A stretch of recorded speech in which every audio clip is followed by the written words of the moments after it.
News 46 is brought to you by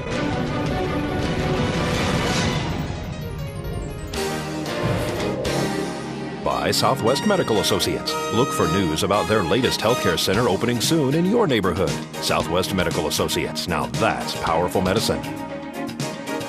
News 46 is also brought to you by Red Apple Fireworks. You've never seen anything like it. Nevada's elite fireworks shopping experience. Red Apple Fireworks.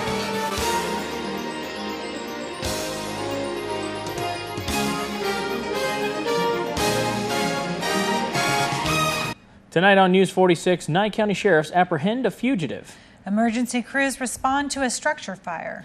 And a man is arrested for allegedly burning a child with a lighter. News 46 starts now.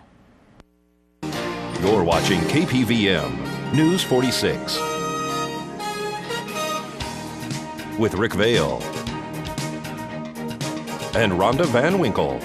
Local coverage from Deanna O'Donnell and news across Nevada with Janet Eric. News 46, local coverage you can count on.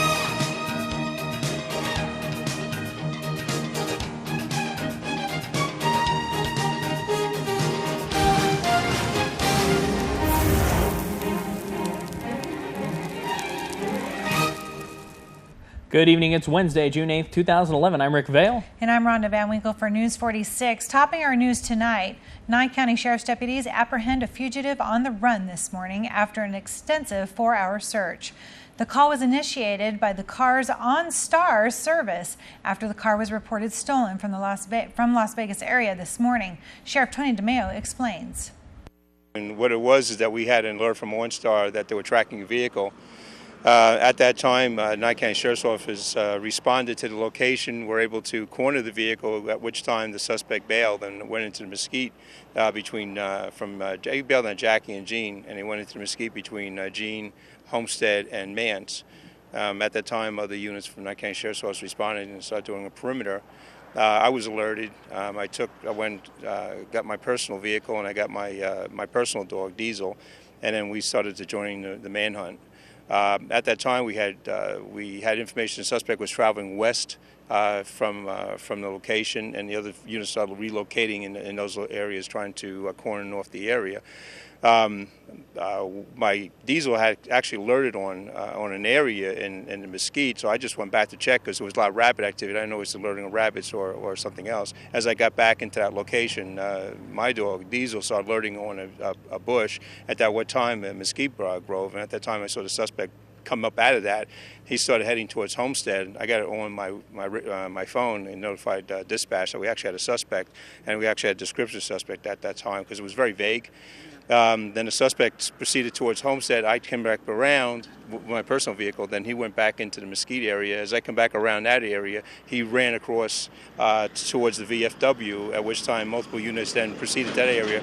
Cordon off the area, then we proceeded to have a search for the suspect. One of the canine officers who we sent to a man tracking course was able to use the man tracking skills, was able to follow the footsteps, and at which time they located a suspect just in the area, in the south area of the mesquite grove, just behind the VFW, and at which time the suspect was apprehended. We didn't have our canine units out here today.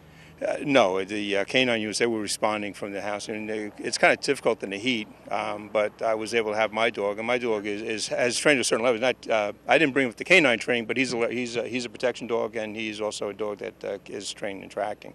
So I put him in the vehicle, and he did his job. He alerted on an area. I came back around and checked, and sure enough, he was actually on the east side of the mesquite grove, and so we're able to corner off the alert, and everybody did the job. Fantastic job by all. And the suspect's name is Marco Antonio Hernandez, age 26, and he has been charged with possession of a stolen vehicle, obstructing a public officer, and driving with a revoked driver's license. And Plum Valley Fire and Rescue responded to a kitchen fire at 6:30 this morning on Quintas Street on the west side of town. Around 6:30 this morning, Nye County Sheriff's Dispatch had a report of a kitchen fire on Quintas Street on the west side of town. Pahrump Valley Fire and Rescue arrived on scene and found smoke coming from the front of the residence. They quickly extinguished the blaze. No extensions were found, and the fire was contained to the area of origin inside the kitchen area. The state deputy fire marshal was called on scene to determine the cause of this fire. This is Deanna O'Donnell for News 46. A 28-year-old man has been arrested for suspicion of child abuse for allegedly burning a 3-year-old with a lighter. June 6th at approximately 3 p.m., Nye County Sheriff's Office deputies responded to 2400 East Mount Charleston, number B, in regards to a possible child abuse case. The report was initiated by the biological father of the juvenile. Investigation revealed that abuse took place on a 3-year-old juvenile. Russell Allen Droge, age 28 of Pahrump, was watching the juvenile, which is not his biological child, while the mother was at work. The mother and Droge were in a dating relationship at the time, reportedly. Investigation revealed that the child had been burned with a cigarette or possibly a lighter. During the investigation, it was revealed that the suspect had been playing with the lighter and allegedly set the lighter down, and the child had laid down and burned his cheek. According to the report, the story was after he stated that he did nothing to the child, then changed his story and stated it was an accident, and then finally stated that he was playing with the lighter and acting like he was burning himself. Once the lighter was set down, the child was burned. The suspect was very vague, according to the report, and unable or unwilling to provide any further information. The suspect, 28-year-old Russell Allen Droge, was placed under arrest for child abuse and endangerment without incident. He is being held on $5,000 bail. This is Deanna O'Donnell for News 46. Well, folks, coming up, the 76th Legislature has concluded, leaving some bills in limbo. And if you're concerned with the state of the roads in Pahrump, you may want to stay tuned. We'll have all this and more right after the break. Please keep it here.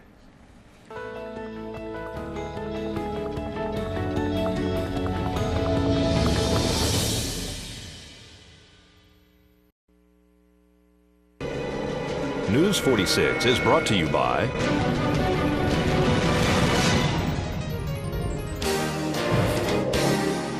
Southwest Medical Associates. Look for news about their latest healthcare center opening soon in your neighborhood. Southwest Medical Associates. Now that's powerful medicine. News 46 is also brought to you by Red Apple Fireworks. You've never seen anything like it. Nevada's elite fireworks shopping experience. Red Apple Fireworks.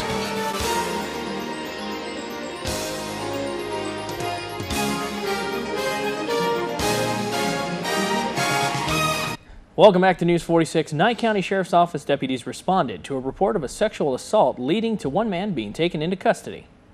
County Sheriff's Office deputies responded to a report of a sexual assault, which allegedly occurred on or about May 23rd.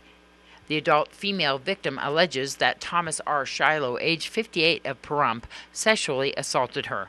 The subsequent investigation conducted by the Nye County Sheriff's Office deputies and detectives resulted in Shiloh's arrest on June 4th. He was booked into the Nye County Sheriff's Office Detention Center on one count of sexual assault and was being held in the bail amount of $50,000. He has since been released on bail. Anyone with information pertaining to this case is urged to contact the Nye County Sheriff's Office at 751-7000. This is Deanna O'Donnell for News 46. The 76th Nevada Legislature has come to an end, and some bills are still awaiting Governor Sandoval's consideration. What are some of the top bills that have passed? Bills that passed the legislature. The smoking ban. The Senate late Monday passed Assembly Bill 571, which would allow bars that permit smoking to once again serve food. This now goes to Governor Sandoval to consider. Cell phone use and texting. The state Senate voted 12-9 and the Assembly 24-17 for Senate Bill 140, which would prohibit texting and handheld cell phone use by all drivers starting January 1st of 2012. The governor has not signed this bill as of yet.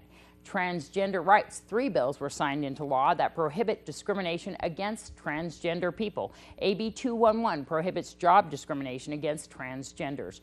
SB 331 prohibits discrimination against them in public accommodations such as restaurants, stores, and hotels.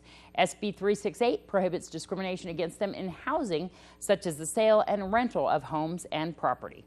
This law goes into effect October 1st of this year. Education reform. Sandoval won legislative support to end the last in, first out policy where jobs of veteran teachers are kept during layoffs while younger and sometimes better teachers are let go. In evaluating their performance, 50% of teachers' performance will depend on student achievement.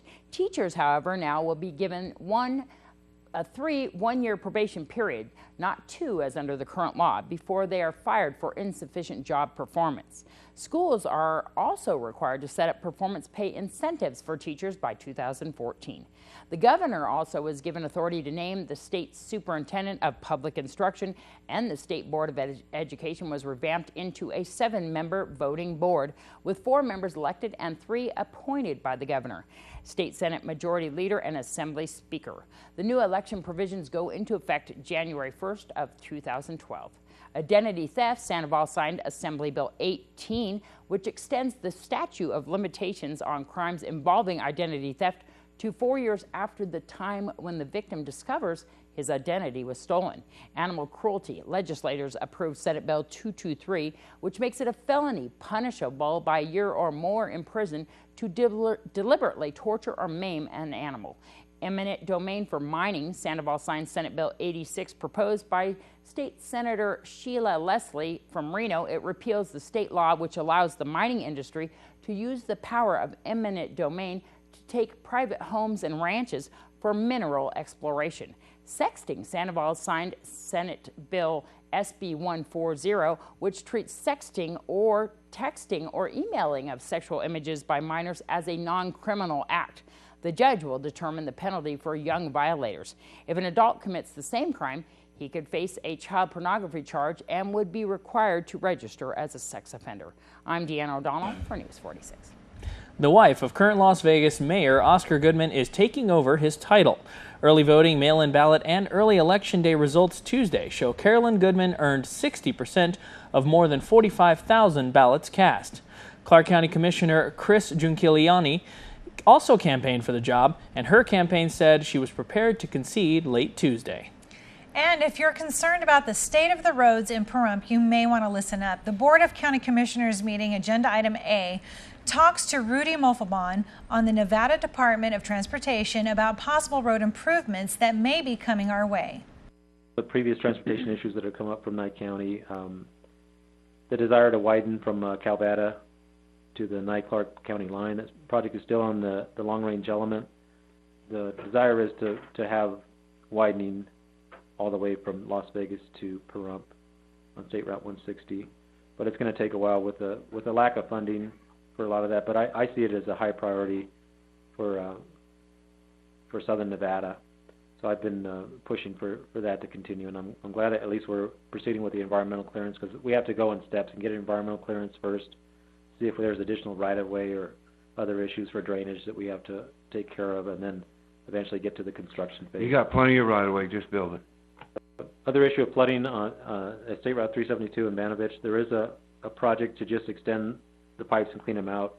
We couldn't do a lot with changing the profile of the road without FEMA approval, and we just want to do something that will at least improve the situation now, but it will not eliminate the flooding, unfortunately. That's a huge issue in that area, that we don't have the money to address that. Another one was funding assistance, as I mentioned previously, at the traffic signal on State Route 160 and Homestead Winery Road. We increased the amount of that funding for the additional pavement that we wanted done, and that amendment was approved. I signed that amendment a few weeks ago, so we're on the way on that one. Just a question, when was the permanent signal going to be installed? I wasn't certain. Do you have an idea? It's Dave Fanning. Went out to bid. Oh, it went out to bid? It's just Okay. not going out to bid. Usually I know that they take some time to procure the poles and all that stuff to fabricate them, so we figure about within 6 months after I think we're waiting on NDOT. Probably, I wouldn't doubt it. I shouldn't ask, huh? As far as renaming State Route 160 to Veterans Memorial Highway, I know that Mary Martini has had a letter sent out, and we've had some response back on just dedicating the highway to veterans. And we had the idea is that we already have U.S. Highway 95 is designated as Veterans Memorial Highway, so we don't want to confuse the public by having two highways designated the same name.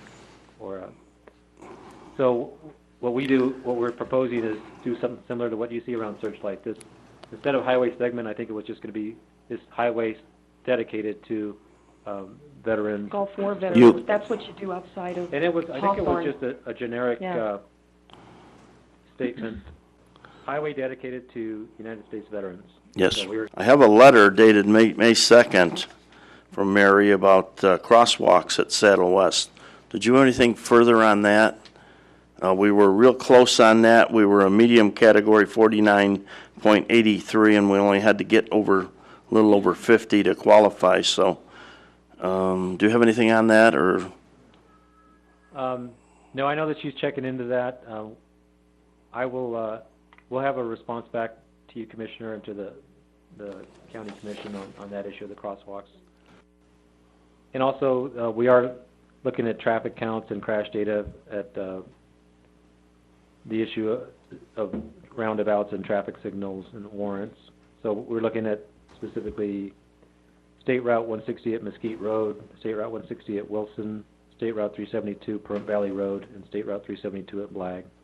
And the chairman had talked to me about Pahrump Valley and Blag specifically as possible candidates for attention from NDOT. I've never heard on 372 up there by Banovich, we were talking about putting a box culvert in there. Right, and we couldn't change the drainage situation there with box culverts, but we are going to extend the pipes and clean out the existing. Well, we had it a little bit warmer than, we've had for the last couple days, and the winds, not so bad today, right? They're great because Vern is out doing that shoot that I was telling you about. He's doing it right now. You're going to like tomorrow's wind even better. Don't go anywhere. We got your 7-day forecast right after this break.